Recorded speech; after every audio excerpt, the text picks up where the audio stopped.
শামু ছুটিতে আছে না? শামু তোমাকে পাঠিয়েছে? নাম কি বাবা? আগে নিমু। হ্যালো শ্যামা ভাই, কেমন চলছে তোমার ট্রিপ? আরে ওসব স্যার, বড় বাবু কি করছে বল? আর বলো না, সোফার উপর বসে আছি। বসে নেই সোফায়, বলছে এসে শুয়ে পড়েছে সোফার মধ্যে, বুকের ওপরে ফোন রেখে দিয়ে। এবার দেখবে কি করে ঘুম ভাঙে, কারণ বিকেল 5টায় তো অ্যালার্ম বাজবে না। কিরকম উঠে এদিক ওদিক তাকিয়ে চা তৈরি করার জন্য দৌড়াবে। চা খাবে?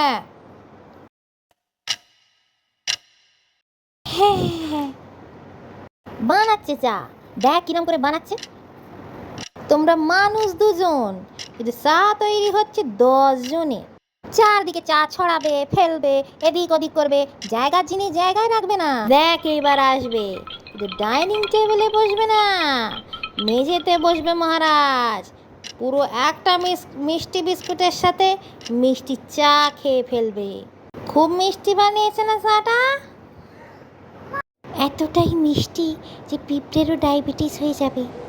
দেখ চা খাচ্ছে, এবার আসবে ওনার প্রেশার, তাও ভয়ঙ্কর প্রেশার। আরে শোনো, প্রেশার এসে গেছে।